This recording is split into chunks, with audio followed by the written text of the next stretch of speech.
আসসালামু আলাইকুম। আজকের ক্লাসে আমরা দেখব ব্রেক সিস্টেম। তাহলে চলুন আমরা আমাদের ডকুমেন্টে যাই এবং দেখতে শুরু করি।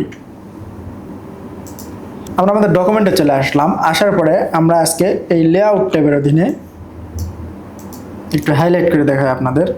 এই যে লেআউট ট্যাবের অধীনে পেজ সেটআপের যে গ্রুপ রয়েছে, গ্রুপ থেকে যে ব্রেকসের আন্ডারে যতগুলো ব্রেকস রয়েছে আমরা সবগুলো জানার চেষ্টা করব। যদিও আমি আগের ভিডিওগুলোতে কিছু কিছু আলোচনা করেছি, কিন্তু আমি আজকে পুরোটাই আলোচনা করার চেষ্টা করব। তাহলে আমরা প্রথমে কি দেখব যে পেজ ব্রেক আমরা কখন ব্যবহার করি এবং কি কাজে লাগে। আমরা এখানে দেখেন লিখছি যে পেজ ব্রেক আমরা এটা ম্যানুয়ালভাবে দিতে পারি, কন্ট্রোল এন্টার ব্যবহার করে। আবার লেআউট ট্যাবের অধীনে ব্রেক সিস্টেম থেকে আমরা দিতে পারি। আমরা এটা কখন দেই? আমরা এটা নতুন পৃষ্ঠা যখন শুরু করব তখন আমরা এটা দেই। তাহলে দেখেন আমি চাচ্ছি যে এই লেখা এখানে একটা পেজ রয়েছে এবং এই লেখা এখানে এই পেজে এইরকম থাকবে। এরপরে একটা এখানে আমি ব্রেক দেব এবং একটা নতুন পেজ নেব, বা এরপর থেকে আমি ব্রেক দেব বা এই লেখা আমি নতুন একটা পেজে নিয়ে যাব, তখন আমরা এই ব্রেকটা ব্যবহার করি। তাই আমি চাচ্ছি যে এই প্রথম পেজের লেখা এইরকমই থাকুক, এরপরে আমি এখান থেকে একটা ব্রেক দিয়ে নতুন পেজ নেব। অর্থাৎ আমার প্রথম পেজে যা রয়েছে ঠিক ওই রকমই থাকবে, এখানে আমি ব্রেক দিয়ে নতুন একটা পেজ নিব। তাহলে আমি মাউসের কার্সর লেখার শেষে রাখলাম, এখান থেকে আমি পেজ ব্রেক দিয়ে দিলাম। দেখেন এখানে কি হয়ে গেছে, নতুন একটা পেজ চলে এসেছে। আমি যদি চাই এইভাবে একইভাবে যে আমি চাচ্ছি যে না, এই কম্পিউটার দক্ষতা এইটুকু লেখা দ্বিতীয় পেজে চলে যাবে এবং প্রথম পেজে কি হবে, একটা পেজে ব্রেক হবে, তখন আমি মাউসের কার্সর এখানে রেখে আমি এখান থেকে এই পেজ ব্রেক ব্যবহার করতে পারি। তাহলে আপনারা খুব সহজেই বুঝে নিলেন যে আমরা পেজ ব্রেক কখন ব্যবহার করব। এরপরে আমরা দেখব কলাম ব্রেকস। এর জন্য আমি এটাকে দুইটা কলাম করে নিলাম। দেখেন আমরা কি করেছি, এখানে দুইটা কলাম করেছি। আমরা একের অধিক কলাম কিভাবে করতে পারি এর আগের ভিডিওতে আমি দেখিয়েছি, সেই ক্লাসটা যদি আপনারা না দেখেন ওইটাও দেখে নেবেন, তাহলে আপনারা খুব সহজে বুঝতে পারবেন। দেখেন আমরা এখানে রুলারে দেখতে পাচ্ছি যে কলাম দুইটা হয়ে গিয়েছে, কিন্তু আমরা দ্বিতীয় কলামে যাইতে পারছি না। দ্বিতীয় কলামে যাইতে হলে আমাদেরকে কিবোর্ড থেকে এন্টার চেপে চেপে দ্বিতীয় কলামে যাইতে হবে, কিন্তু এটা প্রফেশনাল না। আমরা দ্বিতীয় কলামে যাওয়ার জন্য কি করব, দ্বিতীয় কলামে যাওয়ার জন্য আমরা এখান থেকে কলাম ব্রেক দিয়ে দেব। তাহলে আমরা খুব সহজেই দ্বিতীয় কলামে চলে গেলাম। এখানে আমরা এখন লেখালেখি করতে পারবো। আমি আবার এটাকে ওয়ান কলাম করে নিলাম। এরপরে আমরা যেটা দেখব সেটা হচ্ছে যে টেক্সট র্যাপিং। এটা আমরা কখন ব্যবহার করি? আমি চাচ্ছি যে আমার লেখা এইটুকু লেখা রয়েছে, বা আমি আর একটু বেশি লেখা নিয়ে আসলাম। আমি চাচ্ছি যে এই দক্ষতা ব্যবহার করে বিভিন্ন এই লাইনটা নিচে চলে আসবে, কিন্তু কোনো প্যারাগ্রাফ তৈরি হবে না। আমি যদি এই লেখার প্রথমে কার্সর রাখি এবং কিবোর্ড থেকে এন্টার চাপি, তাহলে কি হয় দেখেন এখানে লাইনের মাঝখানে ফাঁকা বেশি হয়ে গেল। ফাঁকা বেশি হয়ে গেল এবং একটা প্যারা তৈরি হয়েছে। কিন্তু আমি চাচ্ছি যে না, এখানে প্যারাগ্রাফ তৈরি হবে না বা প্যারা তৈরি হবে না, শুধু লেখাটা নিচে চলে আসবে। তখন আমরা মাউসের প্রথমে কার্সর রাখবো এবং এখান থেকে আমরা এই টেক্সট র্যাপিং এটা ব্যবহার করব। তাহলে দেখেন লাইন নিচে চলে আসলো, কোনো প্যারা তৈরি হলো না। এরপরে আমরা সেকশন ব্রেক নিয়ে আলোচনা করব। সেকশন ব্রেকের প্রথমে আমরা যেটা দেখবো যে next page, insert a section break and start the new section on the next page. অর্থাৎ দ্বিতীয় পেজে কি হয়ে যাবে, নতুন একটা সেকশন তৈরি হবে। এখানে দেখেন আমি আরেকটা ডকুমেন্টে চলে যাই। এই ডকুমেন্টে চলে আসলাম। আসার পরে আমি যদি হেডারটাকে এডিট করি, দেখেন আমি হেডারটাকে এডিট করার জন্য ইনসার্টে গেলাম। যাওয়ার পরে আমি এই যে হেডার সেকশন থেকে আমি এখানে হেডার এডিট করে নিচ্ছি, বা যে কোনো একটা হেডার দিয়ে দিচ্ছি। দেখেন তাহলে কি হয়ে গেল, হেডারে কিন্তু এখানে শুধু হেডার লেখা দেখাচ্ছে। দেখেন এখানে হেডার লেখা দেখাচ্ছে, এখানে হেডার লেখা দেখাচ্ছে, এখানে হেডার লেখা দেখাচ্ছে। আমরা এই হেডারে বা এই সেকশন ব্রেক আমরা কখন দিব দেখেন, সেটা আমি এখন আপনাদেরকে বুঝিয়ে বলি। আমরা যদি এই পেজে নাম্বার দেই, তাহলে কি হবে, আমরা সচরাচর কি করব, 1 2 3 এভাবে নাম্বার দেবো। অর্থাৎ আমি দেখেন একটা হেডার ইনসার্ট করে নেই, এখান থেকে আমি পেজ নাম্বার দিয়ে দিচ্ছি, পেজ নাম্বার টপে দেবো এটা। দেখেন তাহলে প্রত্যেকটাতে কি হয়ে গেল, নাম্বার অটোমেটিক হয়ে গিয়েছে। আমি যদি এরপরে হেডারটাকে ক্লোজ করার পরে এটাকে কি করি, আরেকটা পেজ নেই। দেখেন আরেকটা পেজে নেওয়ার পরে কি হয়ে গেল, এখানে 4 হয়ে গেল। কিন্তু আমি চাচ্ছি যে না, এখানে 4 হবে না। প্রথম পেজে 1 থাকবে, এরপরে এখানে এ থাকবে, এরপরে এখানে রোমান সংখ্যা থাকবে। তাহলে প্রথম পেজে 1 থাকলো, তাহলে আমি দ্বিতীয় পেজে কি করব, একটা সেকশন ব্রেক দিয়ে দেব। লেআউট ট্যাব থেকে ব্রেকস থেকে এখানে নেক্সট পেজে কি করলাম, সেকশন ব্রেক দিয়ে দিলাম। দেখেন আমি যখন আবার মাউস কার্সারটি হেডারে নিব, নেওয়ার পরে মাউসের ডান বাটনে ক্লিক করলাম, করার পরে এডিট হেডার করে নিচ্ছি, তখন দেখেন আপনারা দেখতে পাচ্ছেন যে এখানে সেকশন ব্রেক হয়ে গিয়েছে। এই যে এখানে হেডার সেকশন 1, হেডার সেকশন 2। তাহলে আমরা খুব সহজে এখন এই হেডার পরিবর্তন করতে পারবো। তাহলে আমরা কি করে নিব, দেখেন পেজ নাম্বারে যাওয়ার পরে আমরা ফরম্যাট পেজ নাম্বার,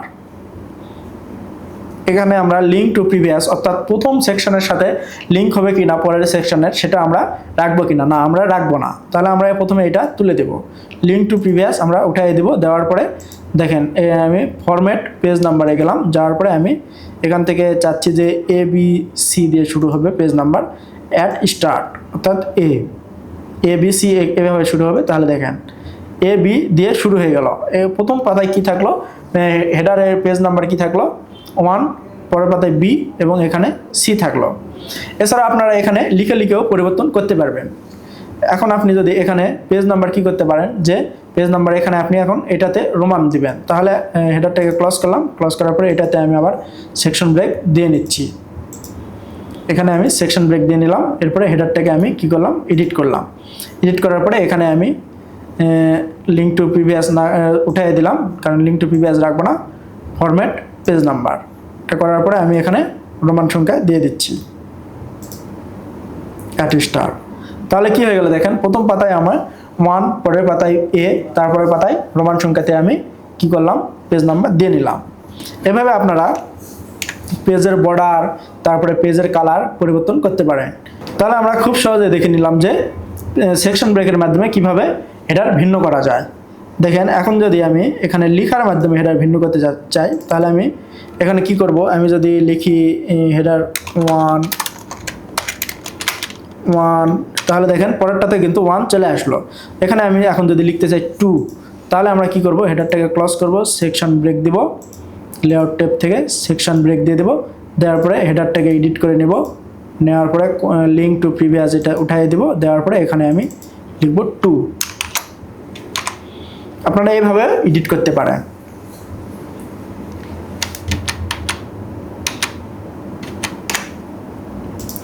এরপর আমরা যেটা দেখবো যে কন্টিনিউয়াস সেকশন ব্রেক, কলাম পরিবর্তন। এটা আমি আগের ভিডিওতে দেখিয়েছি, তবে এই ভিডিওতে আমি আরেকটু আপনাদেরকে আবার মনে করে দিচ্ছি। এরকম হতে পারে যে আপনি এটা এক কলামে রয়েছে, এরপরে আপনি চাচ্ছেন যে এখান থেকে 2টা কলাম হবে।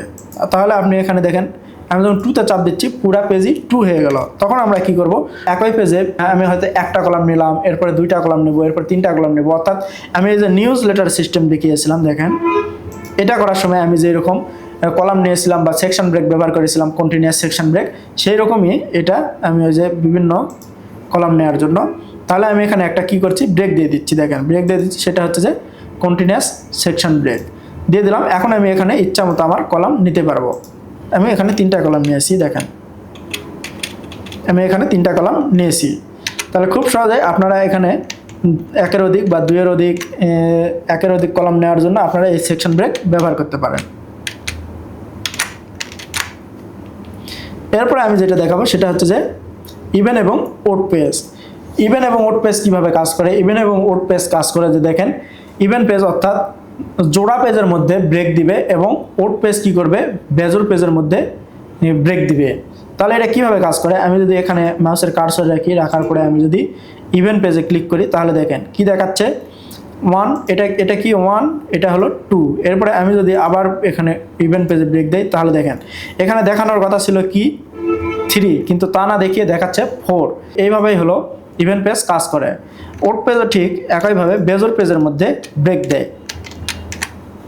দেখেন এখানে আমি যদি ওড পেজের মধ্যে ব্রেক দেই, তাহলে কি দেখাচ্ছে 1, 3। 1-এর পরে 2 থাকার কথা ছিল, কিন্তু তা না, এটা হলো একদম 3 দেখাচ্ছে। এইগুলো কখন কাজে লাগে আমাদের, আমরা যখন হলো চাচ্ছি যে একটা পেজ হলো 3য় পেজ থেকে কি হবে, একটা নতুন অধ্যায় শুরু হবে বা নতুন কোনো কবিতা লিখবো বইয়ে, তখন আমরা এটা ব্যবহার করি। অর্থাৎ নতুন অধ্যায় শুরুর জন্য আমরা ইভেন এবং ওড পেজ ব্যবহার করি এবং এটা প্রিন্টে খুবই কাজে লাগে। সে প্রিন্ট করার সময় সে নিজে নিজে বুঝে নেয় যে এটা এখান থেকে শুরু হবে। তাহলে আমরা বুঝে নিলাম যে ইভেন এবং ওড পেজ কীভাবে কাজ করে। ইভেন পেজ হলো জোড় সংখ্যার পেজের মধ্যে ব্রেক দিবে এবং ওড পেজ হলো বিজোড় সংখ্যার পেজের মধ্যে ব্রেক দিবে। অর্থাৎ আপনি যাচ্ছেন যে এই প্রথম পেজে কি রয়েছে, প্রথম পেজে এরকম থাকবে এবং তৃতীয় পেজ থেকে কি হয়ে যাবে, নতুন একটা অধ্যায় শুরু হবে। তাহলে সে নিজে মাঝখানে একটা পেজের ব্রেক দিয়ে দিবে এবং প্রিন্টের সময় সেটা সে ওইভাবে প্রিন্ট করবে এবং তৃতীয় পেজ থেকে নতুন একটা অধ্যায় শুরু করবে। আমি দেখেন ভিডিওর মাঝখানে আপনাদেরকে আরেকটা জিনিস দেখাই যে আপনারা এই সেকশন ব্রেকের মাধ্যমে এই সেকশন ব্রেকের মাধ্যমে কিভাবে আপনারা ভিন্ন ভিন্ন বর্ডার নিতে পারেন একটি পেজে। দেখেন আমি এখানে পেজে ডিজাইন থেকে পেজের বর্ডার দিয়ে নিচ্ছি। পেজের বর্ডার আমি এইরকম দিলাম, তাহলে দুইটা পেজে একই রকম বর্ডার হয়ে গেল। কিন্তু আমি এই দ্বিতীয় পেজে কি করব, ভিন্ন রকম বর্ডার দেব। তাহলে আমি লেআউট ট্যাব থেকে এই ব্রেকসে যাওয়ার পরে এই নেক্সট পেজ সেকশন ব্রেক দিয়ে নিলাম। দেওয়ার পরে আমি এখন ডিজাইনে যাওয়ার পরে এই যে দেখেন পেজ বর্ডার থেকে আমি চাচ্ছি যে এইরকম কি করব, ডিজাইন করব। করার পরে এখান থেকে অ্যাপ্লাই টুতে আমি দিস সেকশন করার পরে দেখেন প্রথম পেজের বর্ডার একরকম, দ্বিতীয় পেজের বর্ডার কিন্তু আর একরকম হয়ে গিয়েছে। তো এইভাবে আপনারা ভিন্ন ভিন্নভাবে পেজের বর্ডার দিতে পারেন বা বিভিন্ন স্টাইলে দিতে পারেন। এরপরে আপনারা কি করতে পারেন, ভিন্ন ভিন্ন পেজে ভিন্ন ভিন্ন কালারও কিন্তু এই সেকশন ব্রেকের মাধ্যমে দিতে পারেন। সেটা আমি এখন দেখাবো। এর জন্য আমি প্রথমে হেডারটাকে এডিট করে নিলাম। হেডারটাকে এডিট করার পরে আমি ইনসার্ট থেকে একটা শেপ নিয়ে নিচ্ছি। শেপ নিয়ে নিলাম, নেওয়ার পরে আমি কালার দিয়ে দিচ্ছি, পেজ কালার। পেজে আমি কালার দিয়ে দিলাম।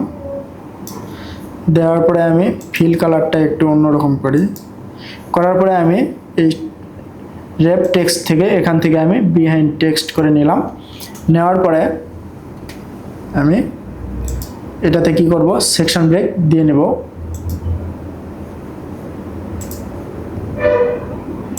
এটা ক্লোজ করলাম, করার পরে এটাতে আমি সেকশন ব্রেক দিয়ে নেব। সেকশন ব্রেক দিয়ে নিলাম, নেওয়ার পরে হেডার এডিট করলাম।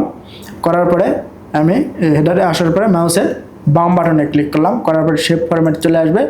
এখান থেকে আমি শেপ ফিলে গিয়ে কালার পরিবর্তন করে দেব। প্রথমে আমরা হেডার থেকে এই যে লিঙ্ক টু প্রিভিয়াস এটা উঠিয়ে দিব। এরপরে আমরা শেপ ফরম্যাটে আসবো, আসার পরে কালার ভিন্ন করে দেব। তাহলে দেখেন এখন আমি হেডারটা ক্লোজ করে দিই। দেওয়ার পরে দেখেন প্রথম পেজের কালার একরকম, দ্বিতীয় পেজের কালার একরকম। অর্থাৎ আপনারা এই সেকশন ব্রেকের মাধ্যমে অনেক জটিল কাজ এখন খুব সহজেই করতে পারবেন। তাহলে আমরা এখান থেকে খুব সহজে আমরা ওড পেজ, ইভেন্ট পেজ এবং টেক্সট ট্র্যাপিং এগুলো সব দেখে নিলাম। আমরা এখন দেখব যে কিভাবে আমরা যে ব্রেক ব্যবহার করি, তারপরে বিভিন্ন ব্রেক প্যারাগ্রাফ এগুলো ব্যবহার করি, আমরা সেটা কিভাবে দেখব সেটা আমরা দেখব। দেখেন সেটা দেখার জন্য আমি এখানে দেখছি। দেওয়ার পরে এখানে আমি একটা ব্রেক দিয়ে নিচ্ছি। সেটা হচ্ছে যে এখানে আমি কন্টিনিউয়াস সেকশন ব্রেক দিলাম। দেওয়ার পরে দেখেন কন্ট্রোল শিফট স্টার চাপলাম। দেখেন এখানে কিন্তু দেখাচ্ছে যে এখানে কতগুলো প্যারাগ্রাফ রয়েছে, এগুলো কিন্তু দেখাচ্ছে। তারপরে এখানে সেকশন ব্রেক রয়েছে। আমি যদি সেকশন ব্রেক এখানে দিতাম, তাহলে এখানে দেখেন সেকশন ব্রেক কন্টিনিউয়াস। এভাবে আমরা এটাকে শো হাইড করতে পারি। কন্ট্রোল শিফট কিবোর্ডের মাঝখানে যে 8 রয়েছে, 8-এর যে স্টার রয়েছে ওইটাতে আমি চাপ দিচ্ছি। কন্ট্রোল শিফট 8-এর ওখানে যে স্টার রয়েছে ওইটাতে আমি চাপ দিলাম।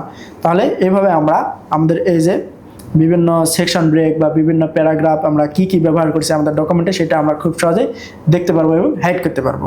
তাহলে আজকের ক্লাসের যে আলোচনার মূল বিষয় ছিল ব্রেক সিস্টেমের মাঝে আমরা যতগুলো অপশন দেখেছিলাম সবগুলো আলোচনা করে নিলাম। লেআউট ট্যাবের দিনে ব্রেক থেকে আমরা যতগুলো অপশন দেখেছিলাম সবগুলো আলোচনা করে নিলাম। তো আজকের ক্লাস ছিল এই পর্যন্তই। আপনাদের যদি কোথাও বুঝতে অসুবিধা হয় অবশ্যই আমাদেরকে মেসেজ করবেন বা কমেন্ট করবেন। আমাদের সাপোর্ট মেম্বার সবসময় আপনাদের পাশে রয়েছে। তো দেখা হচ্ছে পরবর্তী ক্লাসে। আসসালামু আলাইকুম।